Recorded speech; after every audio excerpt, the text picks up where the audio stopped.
All right, day 7. These are getting easier. I'm dreading it a little bit less. I'm sure on my curve of excitement and worry, it's gonna fluctuate back and forth. But I'm starting to think more about this and think in the shower and kind of just keep picking apart different aspects of it. Um, and I'm trying to identify blind spots too. It's hard. It's always hard to see your blind spots. So um, something I've been, I guess, thinking about for the last few days is Brene Brown, the sociologist, psychologist. I don't know what she goes by. The vulnerability coach. She has a good quote that I think I need to start applying to this and to a lot of my work. Is a lot of my life is her quote is always, does it improve the work? Does it improve the thing I'm trying to do? And that's how she like filters every decision in her life. And I'm sure she would say not every decision and whatever, but that's how she navigates difficult decisions when it's things she doesn't want to do or things that make her uncomfortable. She talks about how she, gets on stage and does her planned, presentation that she's worked on for hours and hours and hours, and then she can't resist going on YouTube afterwards and watching all the comments and feeling like those people are right about whatever they're saying, like in the negativity way, like feeling like they have some voice, and then she has to back up and stop thinking that, and so it's but she puts herself out there because she has a true north. Her compass is, does it make my work better? Which is, do I learn more about the thing I want to do and teach more people about it and help more people with it? And that's what drives her to go do these crazy things that we all don't want to do, which is build a presentation, get on stage, put yourself out there, talk about your life, talk about your family, be vulnerable. So I think that's a good motto I need to keep in mind, because this is one of those things where I don't want to do it. I'm still unclear on the total scope of the work too. I think I've changed in my head a few different times what this can be used for. Right now, I think it's important to, if I am documenting this journey, I think it's important to keep telling you what I'm thinking right now, even if it is crap and makes no sense. Because I think that's the whole point, is I need to be wrong a lot and explain and show you how often the idea that you have today is not a good idea, but you think it is. Like every single day of my life, I think I have this great idea for everything. And then I had this really bad habit of having a good idea and like buying a domain name, buying a .com to like start that company or start that idea. And I did it like 10 times before I made, probably more. I don't want to tell anybody more, way more, if I'm being honest. And then what do? You wake up the next day and you're like, do I really want to work on that? Is that a great project? Should I spend days, months, years of my life on that? Like yesterday, I would have said yes. I would have signed the contract and done everything because I was emotional about it. And I've noticed my blind spot, after a couple $100 worth of buying domain names that I think will be valuable one day, which, who knows? Maybe they will be.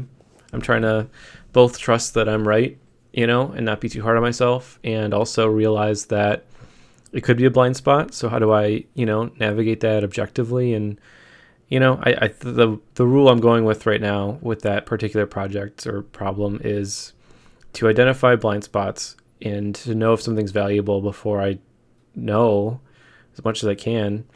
I'm doing the simple sleep on it. And sleeping on it for one day is not a good idea. It still didn't help. Sleeping on it for 2 or 3 days, it's getting better. I'm starting to get better. I think ultimately sleeping on it for a week or two is probably what I need to do. But also, I need to accept the fact that if I'm not going to sign up for something for a year, that I shouldn't even start. I mean, that's the point of this, is like, I can sign up for 100 things to learn, do, see, try every single day. My phone, the internet is just the only commodity that's not unlimited in the world right now when it comes to like information and technology and everything, not physical stuff, but is attention. I can have unlimited things to do if I signed up for anything that grabbed my attention. If I went down every rabbit hole of every article, of every picture, of every Twitter thread, the only thing, like, the whole world is competing for my attention. And I think when you start to think of social media that way, it's like, I have this, I don't know, I stole this from somebody, I don't know who at this point.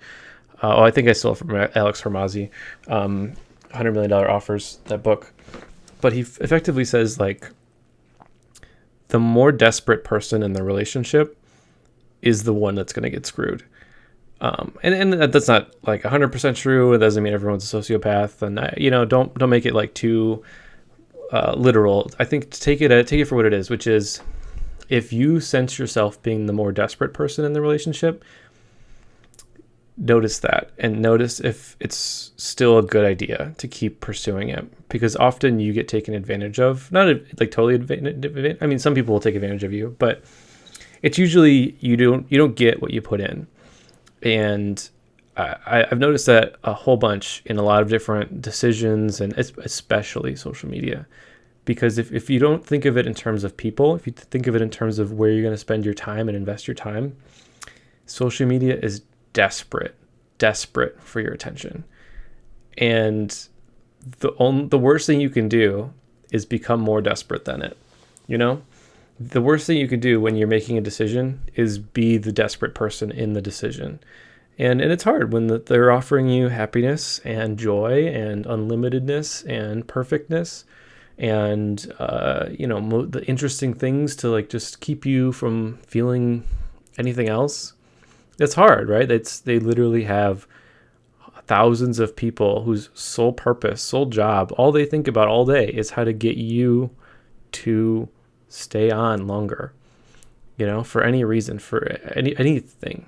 And there's a great Netflix, I'm sure everyone's seen it, Netflix documentary about that, where it's just, you're literally competing against the smartest people on earth for your attention. And it's hard because they're so good at it, right? That's their only job. If my only job was to do one thing every day, I'd be pretty good at it, not to mention if I had teams of people and, machines and the smartest people on earth thinking about it. Anyways, so don't be the most desperate person in the relationship, in any agreement, in anything you do. And the ironic thing is, I was talking to Sean about this. Sean's my business partner for our property management technology company we're building. And I think it's smart. I think the ironic thing about life is, in relationships, is the better you are at anything, the more high quality people want to help you. It's counterproductive. Like, we're just a startup with two dudes right now, and we can go pay for people to help us. We can go pay for PhD students or real PhD people or professors or anybody to help us with a lot of these like crazy machine learning problems we're trying to solve right now. And it's funny because the more we want to have one of those people on our team, the less those people want to be on our team. The more we need their coaching, the less they want to coach us. And it's ironic, right? So eventually, I'm gonna say, I don't know. I'm just gonna hope and say that we're gonna grow. We're gonna launch something pretty soon, and we're going to really make a dent in the world in that space. Hopefully, eventually, after years and years, and but in a year, let's say we start hiring people. I'll bet my house that people smarter than me, people more qualified than me, people that know more about almost everything than me will apply to join my company if there is value in my company.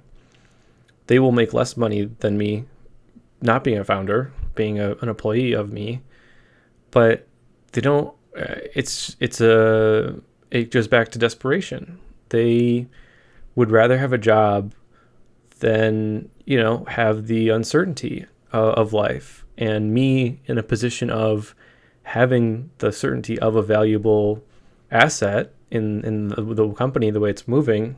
Theoretically, this isn't before I hit my plateau of feeling like we're going nowhere, which is going to happen soon. But people are going to apply for this company. People are going to apply to work there, and they're going to be better at everything than me. But they're going to rely on me to tell them what to do and to make decisions for them and to tell them what direction we should head in. And it's my job to work so hard that I can keep up with them and beat them, right? And be better than them at my job. And obviously they're going to have their job, but I just think it's so interesting. I've met with probably like 20 founders of companies over the last like 2 months. And I can't believe how intelligent these people are, how amazing they are at solving problems and thinking about problems. And the ironic thing is I'm not, but they were desperate to have me join their team, and that's a little bit scary, because once I sensed their desperation, I immediately valued their company less, despite it being a great idea or the right thing to do or a lot of things. It's so funny. Like, it's just how I think life works or relationships works. I think it's a little bit less black and white when it comes to like personal relationships or romantic relationships, but definitely in business relationships, you just really got to watch your back. If you feel like you're if it's too one way, if it's too far. I mean, like dating's like that at the beginning, when you're first started dating people, everyone's got to like wait a few days to respond to somebody, or, you got to kind of play that game a little bit where you're not too available. And that's the desperation piece of, in my opinion, the desperation piece of life is that a person who has a lot of people that they could date usually gets the best person, And honestly, when I was trying to find my wife, I went on a bunch of dates, even with people I didn't like or didn't want to go on dates with, because I just wanted to not be desperate for one person's attention, And I think it worked out. I think it helped not get me too excited about any one person for the first few weeks, because that's really the time where everyone's like looking around, like, do I like this person more than like me? Do I want that? Do I not want that? And you got to really just kind of keep it in mind that everyone's so worried about being screwed and being like dropped and getting that feeling that they're not valuable, that they are too scared to like just put themselves out there and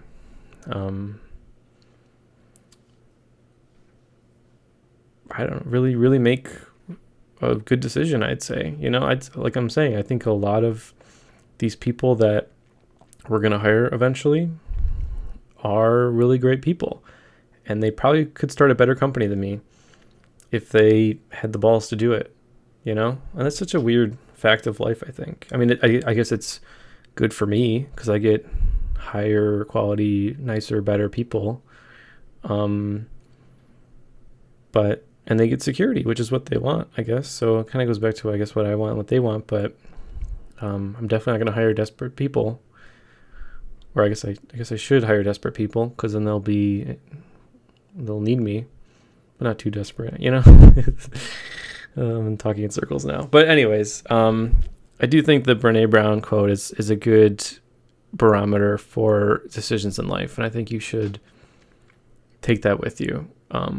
In every aspect, when you're making a decision. And the thing I picked up from Atomic Habits too is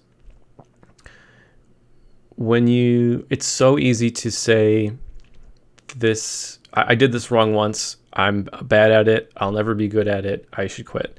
And Atomic Habits, they're kind of like, do something every day perfectly. And then at the end of the month, if you did it right 20 out of 30 days, you're amazing.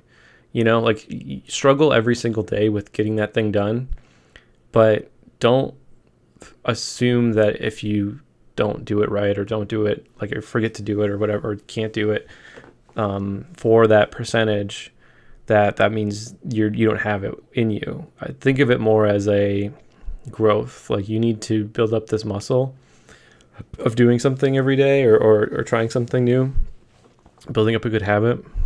But when you first start, just have more good days than bad days, and then try to keep getting more and more good under your belts. And I'm really going to try to do this. I don't even know what to call it right yet. Like, this show, this service every day, 365 days, even on Christmas, even on my birthday, even on New Year's. I don't think it's about vacations. I think it's about stability. I think it's about doing something that you enjoy and feel like it's worth it every single day, so that it doesn't feel like it's a chore. I mean, I'm sure there's going to be chore aspects to it. There's a lot of, I'm not doing a lot of them right now. Like, there's like editing and posting and all that crap that I'm kind of avoiding because I think I'm kind of scared to do it. But I think also I'm a little I think I'm scared to do it. I think I'm scared to put something out there that I believe is good, because then I have to stand by it. I think that's part of my blind spots right now. I was thinking about this earlier, that like, so when me and Sean are working on something and we come to a problem or a barrier, I don't blink. I just do. I just say, okay, let's go do that thing. But when it comes to my personal companies, my personal things that I'm working on, I definitely blink. I definitely go, crap, do I want to do that? Is it worth it? Like, right now, Copilot University is just sitting there. I'm paying for ClickFunnels. I'm paying for a lot of things for it. I mean, it's not a ton of money, but I'm still paying for it. And I can't give you a good reason why I'm not posting all over social media and trying to get people to, get on the phone and talk to them about AI and their companies and stuff. Other than, I can make up reasons, I can say I'm too busy. I can say I have this, I can say I have that. But I think if I'm being honest with myself, I don't like that part, because that part feels desperate, and I don't like feeling desperate and putting yourself out on social media. Like, even advertising for this, if I ever do that in the future, I'm going to feel desperate doing that, and this comes up a lot. It's like, I get stuck on what is growth sometimes, what is better in my life. And that's one of them that I'm going to have to keep tackling and talking about in therapy, about how do I grow when growth requires feeling desperate. And I know that's a bad thing, and so I kind of get in these circular like situations where I'm kind of stuck. But life always comes back to reframing a situation. If you're stuck in a problem, it's probably because you made up a narrative and a story of how it is or why it is. And it doesn't matter if it's true. It just matters that you find a way to make it make sense to you that lets you push through and find and get over that hump, get over that barrier. It doesn't matter what is the truth. It took me years to realize that, first of all, what I believe is the truth is not the truth, because I was very black and white thinker when I started all this stuff. I'd say all this stuff, like living. I think I was brought up as a black and white thinker for some reason. I hated fakeness. I hated people that don't say what they're thinking. I really thought I was priding myself on being a person who would say exactly how they felt, and even if it was awful and it upset people, and even if it changed the attitude of other people, I really thought that was the right thing to do, because I just feel like I was revolting against some sort of like fakeness or something that I thought I needed to, push against. But the more I realized the trickle down effects of my energy towards others and my interests in others and my like I me existing when I'm interacting with you, with anybody, my energy, my interests, my attention, my eye contact, my body language, it's all affecting your mood that day. My mood that day is going to affect your mood that day. And you can see this in countless examples of really, really good teachers are the same every day. They show up, even if they feel like crap, they show up and do their job, and they have a smile on their face, and they're bubbly and happy, and the students have never seen them have a bad day. That doesn't mean they don't have bad days. They have bad days just like everyone else, but they realize it's part of their job. They realize that their problems shouldn't be the students' problems. And I try to take that with me and do that in real life. I think it's hard because everything in life is a balance. There's no one way forever with everything. And with that particular thing, I realized turning it on for a job is a good idea. Turning it on for your relationships at home, bad idea. But there's no reason why I can't greet my kids in the morning with a smile. You could have little pieces of your day that you can purposefully bring a good mood into and hope it grows, even if you're in a bad mood. I think that's something I've learned is when you're in a bad mood, me and my wife have a thing. We go, I'm going to go take 5 minutes upstairs to myself. And I just literally go upstairs and meditate or something, or just stare at the wall and contemplate my existence, or, close my eyes and just count and breathe, just something. And I usually come out way better and a better parent and just happier. And I'm so glad that I have the knowledge from books and people in my life that standing on the shoulders of others. I'm so appreciative that my kids probably won't see me as this evil, angry person very often. I don't think I get there very quickly. I think I've only done it maybe once a month in front of them, and I really try not to, because I don't think the leader, mentor, parent,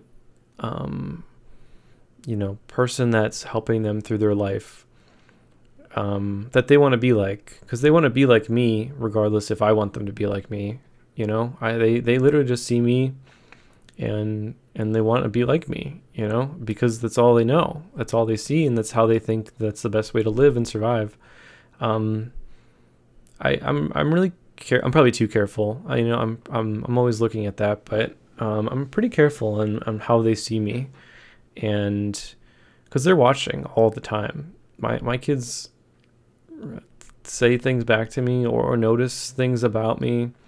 Like, my kid was like 1 and she started lying, and lying is like joking that like she doesn't see something when it's right in front of her face, but like no one taught her that. It's just something she picked up. But they're picking up on everything all the time, and I think it's good to keep in mind what your kids are going to pick up on. And I think it's good to be, not to like give yourself all these anxiety problems, like worrying about it all day, but I think it's good to reflect after you have a freak out moment to say, was this avoidable? And start there with like, if I had a freak out moment, was it avoidable? Could I have gone and taken a 5-minute timeout and not had that freak out moment in front of them or at them? And I think it's also good to know, I believe this is true. Someone can debate me, it's not, but that freaking out at them or not, I think it's better to bottle it more than it is to let it all out. I think you should let it all out when it's something that you want to teach them to let it all out during. Maybe it's sports, maybe it's something, maybe it's a really exciting thing.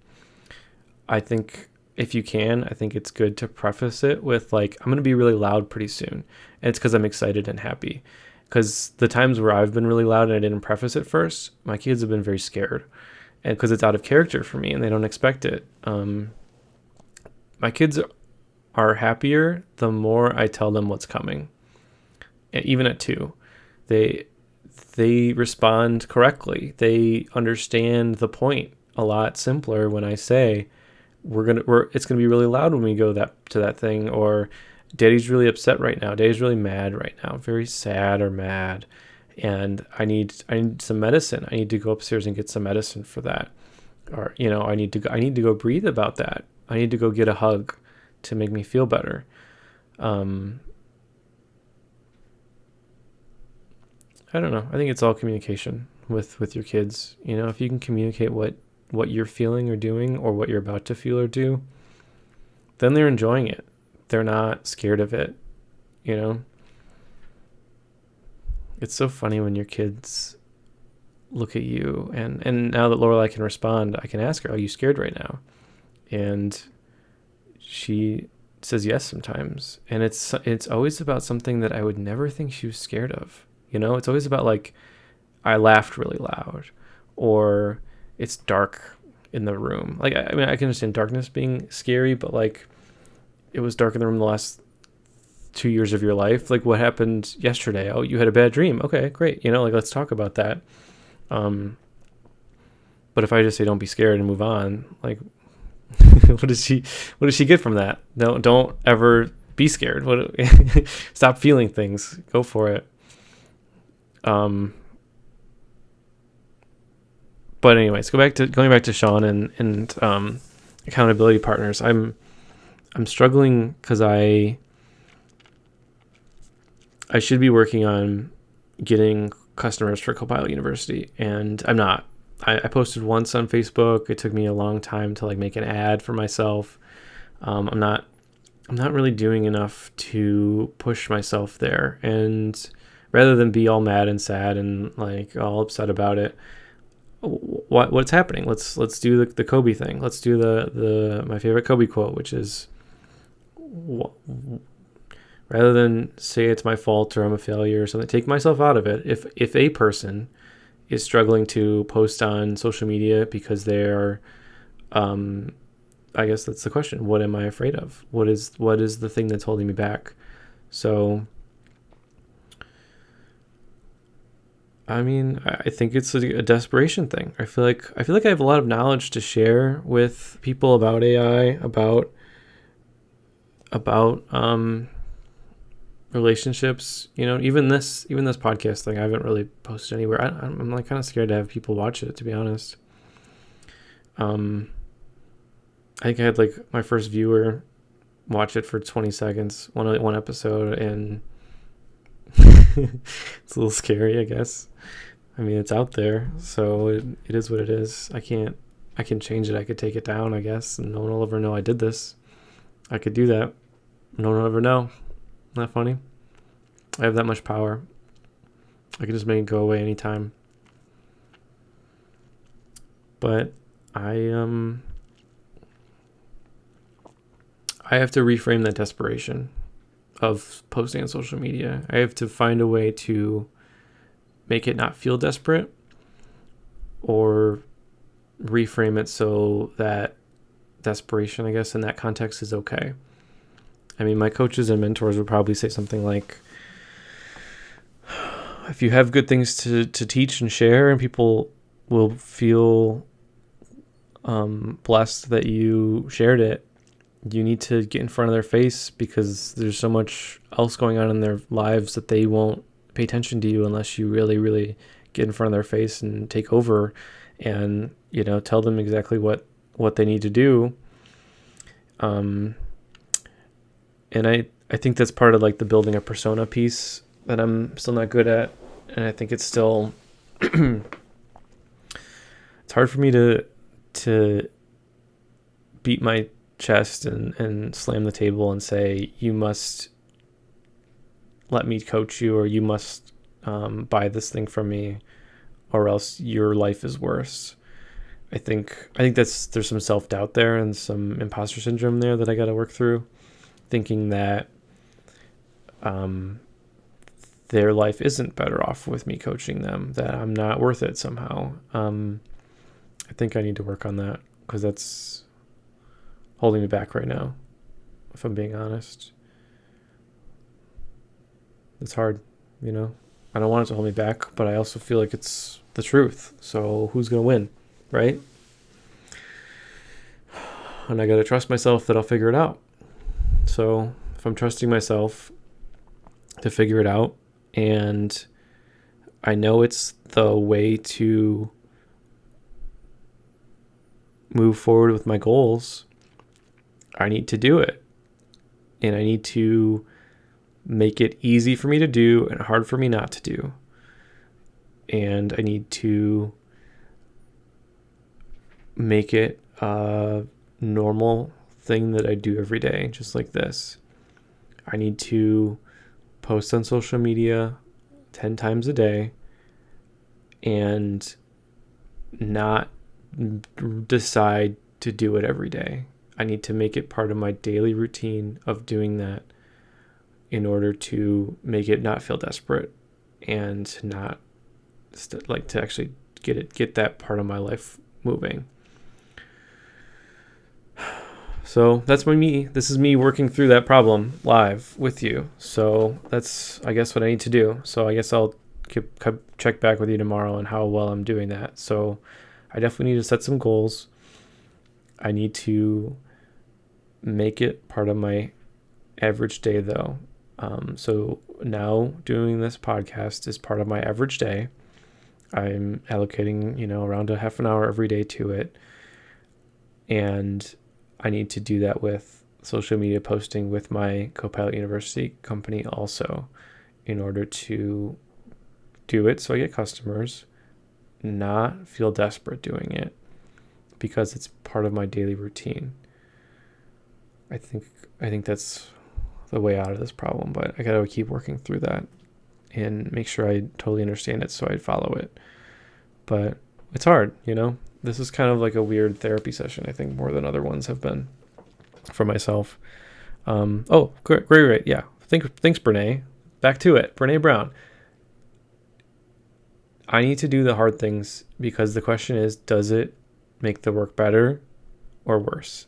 I will be a better coach at teaching people AI tools to improve their business if they let me be their coach. I need to actually be a coach to get better at it. There's no other way to do that. I need to have customers in order to have a company. I need to have customers in order to get better at helping them. I need them to want my help in order to help them. And all of those things require me posting on social media, even if it feels desperate. Because it's not desperate. It's making the work better. Yeah, no, that's kind of how I've been living, is I kind of take apart these little quotes and things from people that are really smart and powerful, and I try to apply them very literally in my life. And it's been good because it's easy to distill something into a one-liner, but it's hard to take that one-liner with you every day, and into your problems. I think I have 1,000 quotes I can say or whatever, but the hard part is translating them into something actionable. That's kind of what I was trying to do live for you, is like, how do I turn that into a task in a different mindset, a reframe of my mindset about that? Because if I posted on social media right now, I would feel like it's desperate. I need to reframe that into not being desperate. Being part of the point of helping people is I need to get their attention first. And in order to get better at helping people, I need to start helping people. And the only way to do that is to get their attention. And this is coming from someone who doesn't want attention. That's kind of the whole point of this too, is like, not my thing. I don't want attention. But I probably need attention in order to move forward with my projects at some point. Even with the project with Sean, at some point we're gonna have to post on social media and do interviews or something. I can't say no to those. I have to do them. I guess what I started with today is, it's so much easier if you have an accountability partner. Like, if me and Sean are talking about something and we want to get it done, I'll do it. I'll post on social media all day. If I know Sean like is there to watch me do it, and it's not like Brian's just raising his hand that like, oh, like the second you have a person with you that is helping you make that decision or holding you accountable to it. I don't mean somebody that's like, okay, we're both going to work out today. I mean somebody that's literally as invested as you in that thing that you're doing together, or more, you know. So they're the desperate one in the relationship. I think that's, and I was thinking about this, like if I had a podcast co-host, or if I had a Copilot University co-founder, I think that might be really good for me, because I think that's one of my blind spots, that I'm super good at being accountable when other people are needing me to be accountable. It's really hard for me to be accountable when it's just me, because it's easy to just make up rules and excuses and to shrug on the hard stuff and say like, I tried social media once, and you know, when any company ever would say like you need to do that for like 10 times a day for 100 days for you to like know if anything's good or bad. After like one day, after 0 days, I often quit. But after one day, I quit again. I did a different company, and I quit after 1 day of social media posting there because I don't like it. It feels desperate to me, and I gotta reframe that. It's not. I will never grow something being so afraid of putting myself out there, you know.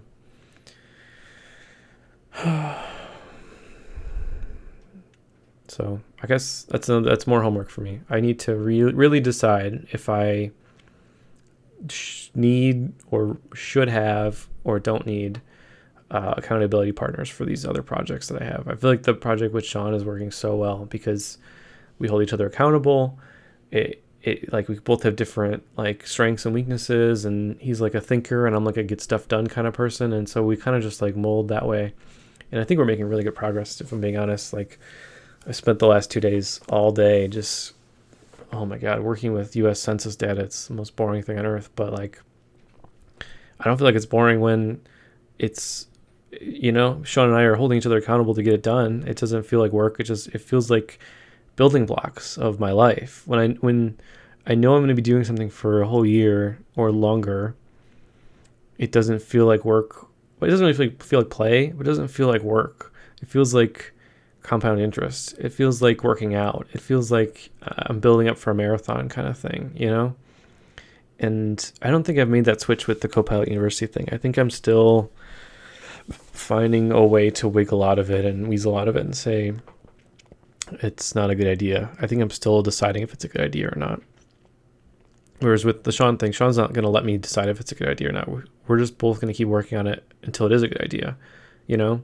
That's a totally different mindset that I am not applying. I'm applying it to this podcast. I'll say that. I don't think it's a good idea, but I'm trusting that I will find it along the way that it is a good idea.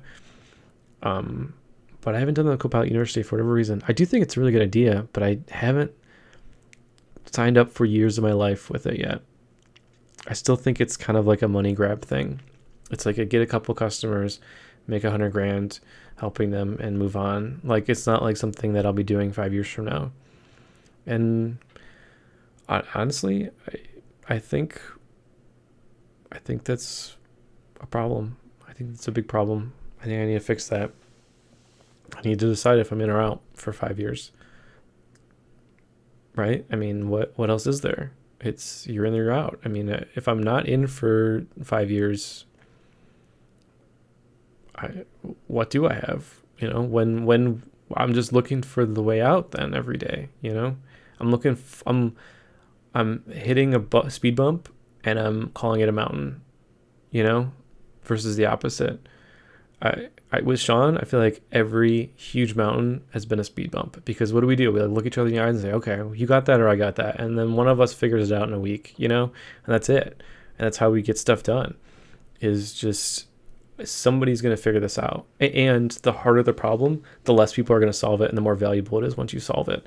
And that's how the world works, is solve hard problems and you'll be valuable.